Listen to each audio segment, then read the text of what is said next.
Kemudian ada beberapa faedah yang bisa kita ambil dalam hadis, dalam pembahasan kali ini. Faedah yang pertama,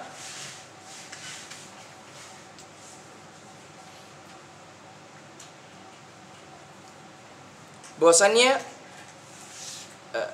safar ini hanya salah satu sebab dari disyariatkannya jamak. Sesungguhnya jamak itu ada beberapa sebab yang menjadikan jamak ini disyariatkan. Di antaranya adalah matar, hujan. Dan ini dalam riwayat yang diriwayatkan oleh Imam Al-Bukhari, bahwa Nabi SAW jama'a bainal maghrib wal isya fi lailatin mutirah. Nabi SAW menjamak antara maghrib dan isya pada malam yang hujan. Waktu itu hujan. Dan sebagian di antara muntasibina ilal ilm menolak hadis ini dengan alasan, iya di zaman Nabi SAW disyariatkan karena di zaman itu lumpur, gelap, tidak ada, ya, ada pelepah ya, ada pelepah kurma dan yang lainnya. Berbeda dengan zaman kita sekarang, jalanan sudah apa? Tidak lagi becek, tidak berair, konblok ya. Apa kalau di sini sebut apa konblok? Konkret. Konblok pun tak tahu. Konblok jadi dia, jalanan depan matahari yang dia bergelombang. Jadi dia itu dia lebih apa? Friendly apa? Lebih ramah alam. Mesra alam. Dibandingkan dengan aspal. Kalau aspal, dia aspal ya, toh ya? Aspal. Oh ya? Tar. Nah, kalau aspal itu air tidak meresap. Tapi kalau konblok ini, karena dia ada sela-sela, dia batu dibuatlah dari asman. Dari semen ya. Dari semen ditata sehingga ada celah. Sehingga apabila air hujan jatuh turun bisa masuk melalui celah-celah ini. Nah, itu depan Mahala Ali dipasangkan. Nah, itu apa sebutnya? Itu batu-batu yang merusak. Batu bata. Batu bata hancur ya kalau diletak. Paving block itu. Konblok, paving boleh juga. Nah, itulah. Antum paham ya? Jadi ada aspal, ada konblok, ada ini, ada semen, ada apa nih? Antum sebut apa tadi? Konkret, apa itulah. Ya. Sehingga tidak lagi disyariatkan jamak antara maghrib dan isya ketika hujan. Itu adalah upaya meninggalkan sunnah. Dan sunnah ini berlaku sampai akhir zaman. Sekalipun seseorang dari rumahnya sampai ke masjid ada apa? Ada atap. Maka tetap disyariatkan bagi mereka untuk menjamak antara sholat maghrib dan isya. Ya. Sama halnya ketika seseorang safar. Katakanlah pendapat dari beberapa imam, di antara Imam Syafi'i berpendapat bahwasannya safar itu qasar ya. Qasar itu disyariatkan apabila sudah mencapai 96. Hah? 20 km. Berapa kilo? Berapa farsah? 6 farsah. Berapa farsah? Ah. Ada yang berpendapat sampai 96 kilo. Katakanlah. Dan itu ditempuh dalam 2 hari. Waktu itu ya. Bisa dibayangkan. Seandainya seseorang menggunakan pesawat. Sampai di tempat itu hanya 2 menit. Apakah kemudian tidak disyariatkan jamak? Apakah tidak disyariatkan qasar? Jadi di sini ya ikhwah, syariat tetap syariat, dia berlaku kapan saja di mana saja. Dan banyak sekali sekarang upaya untuk meninggalkan sunnah. Di antaranya kemudahan yang diberikan kepada kita yaitu jamak pada saat hujan ini. Jadi sekalipun jalanan mudah, licin dan seterusnya, maka ini tidak menghalangi seseorang untuk menjamak antara maghrib dan isya pada saat hujan. Tapi kenapa kita tidak zuhur dan asar? Karena riwayat yang disampaikan dari Nabi SAW pada maghrib dan isya. Ada sebagian para ulama yang membolehkan pada waktu zuhur dan asar, dikiaskan pada maghrib dan isya, tetapi yang lebih afdal di sini hanya menjamak pada waktu maghrib dan isya, sebagaimana datang hadis dari Nabi sallallahu alaihi wasallam. Baik, sebab yang lainnya lagi. Sakit. Seorang yang sakit boleh menjamak salatnya, baik takdim maupun takhir. Dalam hadis riwayat Imam Muslim disebutkan bahwa Nabi sallallahu alaihi wasallam jama'a baina dhuhri wal 'asr wal maghrib wal isya min ghairi khaufin wala matar.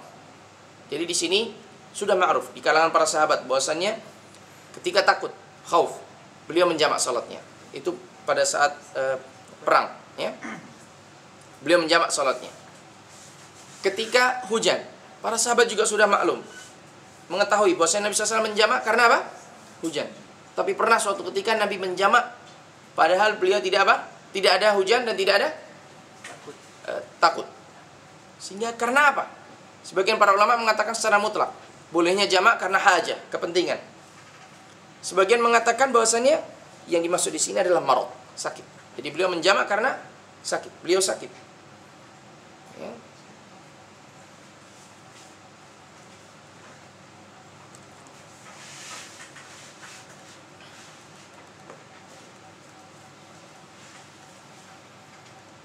Nah, kemudian masalah yang berikutnya, safar. Ini masalah yang sensitif, yaitu an-safar alladhi yubahu fihi al-jama'. Safar yang boleh dijamak. Nah, ini dia.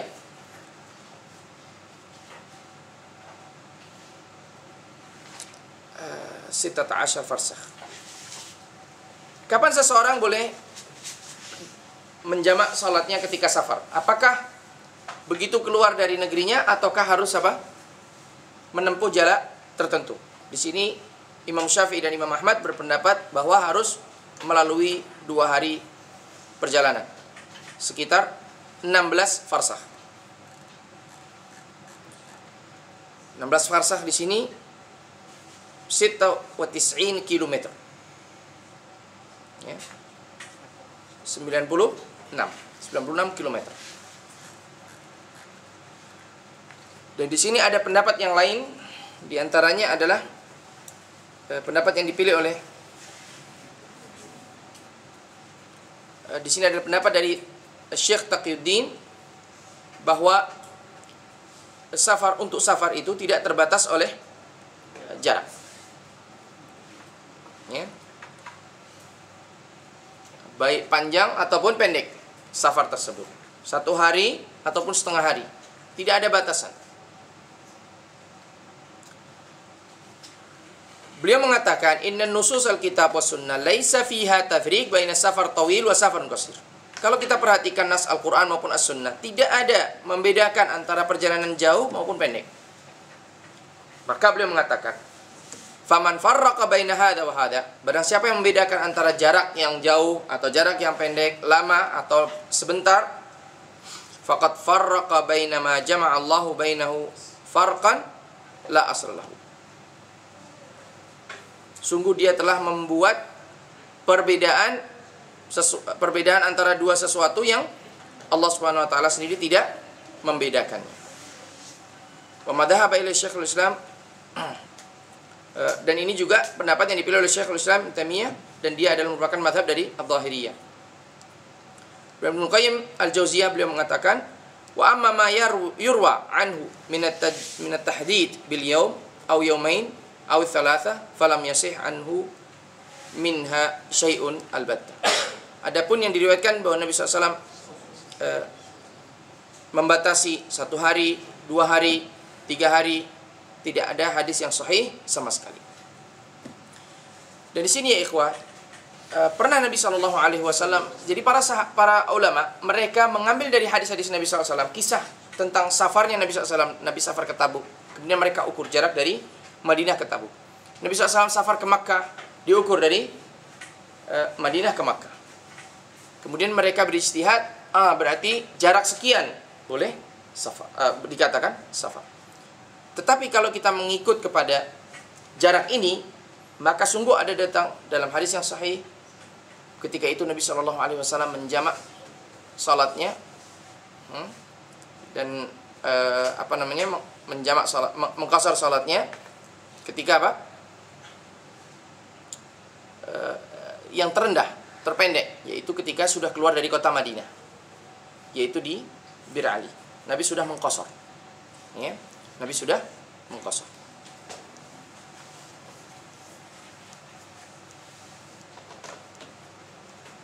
Dan ini menunjukkan bahwasanya tidak ada tahdid, tidak ada batasan di dalam masa safar. Sehingga kapan seseorang keluar dari negerinya, dan dia telah dikatakan safar, maka boleh baginya untuk menjamak salatnya. Dan ini mudah ya. Lebih mudah daripada seseorang mengukur jarak. Sekarang antum pergi kemana, antum ukur jaraknya. Padahal badan letih, ya. Antum mengukur jarak, ini belum. Baru 95 kilo katakanlah. Kurang 1 kilo lagi. Berjalan lagi 1 kilo supaya dapat jamak. Kenapa demikian susahnya? Ya, Nabi SAW sendiri tidak membatasi. Kenapa kita beri batas? Nah,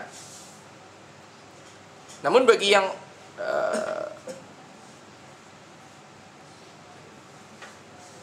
ingin berpegang kepada batasan-batasan tersebut, kita tidak mengatakan mereka mereka salah, sebab mereka juga mempunyai dasar. Di antara dasarnya adalah mengukur jarak perjalanan Nabi SAW, dan itu ijtihad. Yusib wa yukhti. Nah, kita lanjutkan ya, akhi, faedah yang terakhir, bahwasanya seorang yang meninggalkan jamak, ini jumhur ya. Seorang yang meninggalkan jamak lebih utama dari yang mengerjakan jamak. Kecuali di Arafah dan Muzdalifah.